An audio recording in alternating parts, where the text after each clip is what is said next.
All right, family, I'm back. I'm back. Pardon me, the sound and the visual was kind of weird on my side.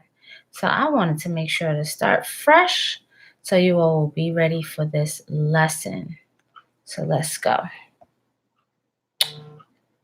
All right, so we have been really feeling blessed by so many different people coming into our family. We've been working with the shadow work, and collectively, a lot of people have been sharing their testimonials of how life has really transformed and turned into something very beautiful. All right. So, behind the scenes, some of the things that are experienced are folks really doing a lot of work, but still having an issue that is internal. It's internally pulling them to the other side, whereas they're trying to go in one direction and finding themselves still being lured and distracted by other energies. All right. So, what we're going to do at this time, and the timing is very important, okay? What we're going to do at this time is going to educate ourselves and review our work on the Loa Maman Brigitte and Baum Samedi. They are both Loas of the Gede Nation. In Voodoo or Vodun, they are Haitian Loas, and they both govern death and fertility. They are in control of, or they manage the cemetery. First, I'd like to address Maman Brigitte. Maman Brigitte this is review for some of you. Maman Brigitte is one of the only Loas that is of European descent. She is depicted as a red-headed Irish woman. Um, while she is, yes, connected to the goddess Brigid, or Saint Brigid Kilhere, uh, um, she is associated with the dead in the sense that there should always be a respect for those who have passed on. She's very protective of those who give her light and veneration. She is also associated with the healing arts, which is interesting because most times when we think of death, we don't always consider how that can be related to the healing arts. In particular, she's associated with the fire. So the same red hair that you see of the Irish descent, she's also depicted as a woman with flaming red hair.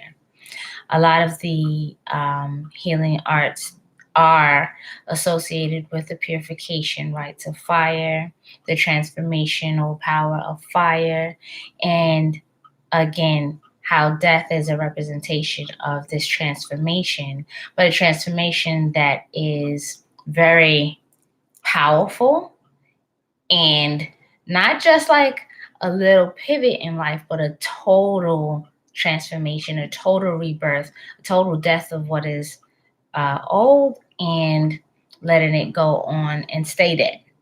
Okay. Some of the issues of doing work on the self and becoming aware of some of the shadows and wanting to transition or relearn certain um, behaviors is that what we think we've put to rest, they continue to pop up and come around, much like you can imagine a scary movie. You know, you have the villain or you have the monster and you think you've killed it, but somewhere down the line, here it comes back again, chasing you. And so they're zombies. In order to really lay something to rest, there are proper rites. And they can be categorized as necromancy, um, But in every spiritual practice, there are certain things that need to be done in order for those energies to be properly laid to rest so that they can exist in the ancestral realm or the afterlife realm and not disturb the peace of your life here on earth. Like with all relationships, there's always a spirit that is animating the force of it in your life. So where we have a constant internal or sometimes external battle with those things that are reflecting contrary ideas and beliefs or behaviors for what it is you are trying to accomplish or give more light to. You want to be able to capture those spirits and lay them to rest properly through the proper focus, altar space or working space, and calling those energies forth. And now it's beyond just your mindset, but the mindset that you're creating through your practice, and the mindset that you want to keep alive, and the mindset that you'd like to lay to rest so that it can stay that way. I don't know if that's too complicated, but that's as simply as I can put it forth. Let's see. Maman Brigitte can also be seen as, she's depicted as like a loud, foul-mouthed type of woman, although dressed very well. She enjoys life. So I want to look at the aspect of Maman Brigitte where she is thoroughly passionate about life in her realm. Celebrations, drinking, dancing, really having the ability to enjoy those things that bring us joy and bliss, all of that. And while having the ability to really, really party all the way and celebrate, she also maintains that she has a job to do. So what is really interesting is that those individuals who are calling on this energy to understand the level of discipline and value placed on ritual in one's life so that you can go all the way out and enjoy what it is that life has to offer because you maintain the ritual. You maintain making sure you get the job done. All right. Some of her offerings. I want to get into that, but I also, before I get into her offerings for her, because we want to understand why we're even involving ourselves with her energy. Because before you involve yourself with her energy from a scientific way, by calling her through the veves and making offerings, I want you to understand thoroughly how her principles apply to your life. One of those things in particular are women's empowerment. Traditionally, we have a society that asks women to not be so outspoken, to maintain a certain submissive position, to kind of accept whatever is given to her. And Maman Brigitte's attitude towards that is definitely the opposite. She is unafraid to speak her truth. She is not accepting of BS.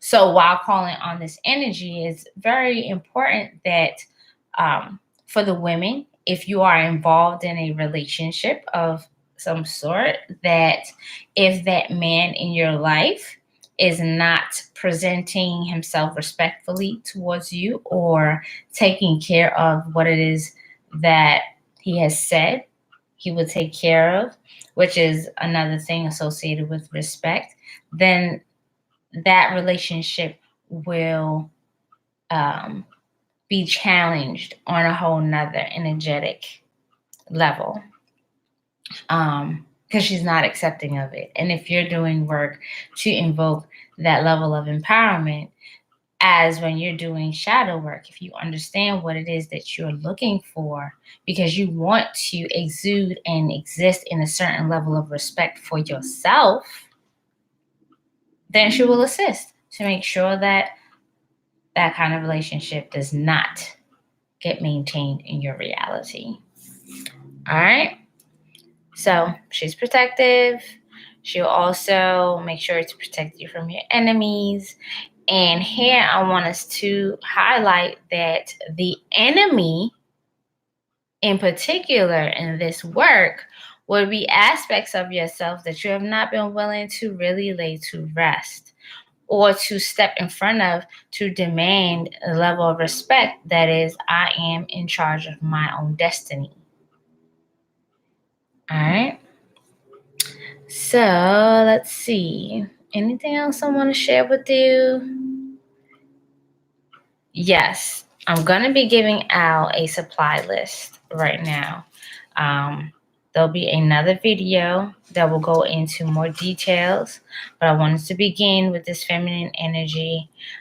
Supplies for this ritual are going to include 2 black candles, 2 purple candles, and 1 white candle, 1 white piece of paper, 1 black piece of paper, parchment paper or brown paper bag, and your casket kit, which you already placed your order, and when you receive it, you'll know exactly what to do with it at that time. So that's all I have for you all today, family. We're going to get started with this process by writing in your journals, okay, first, a list of your fears, your doubts, things you don't believe. And these are not like, I don't believe in Santa Claus. I mean, like, when you say that you're going to have a new life, you don't truly believe it. And what is the voice that says that? If you say that you are going to make a certain amount of money, but some part of you doesn't believe that you're going to make that, or you're not worthy of it, you need to acknowledge it.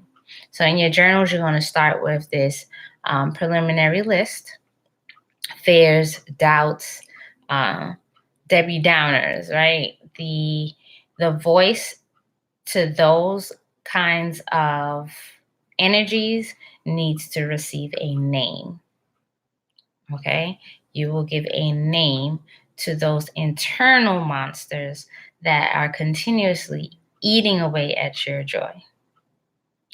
All right, so if you have any questions, make sure you hit me up in our group or in my DM, Chivatel, on Facebook, or in the HOC. You can post your questions there. All right, so I'm out. Peace, love, and bliss, y'all.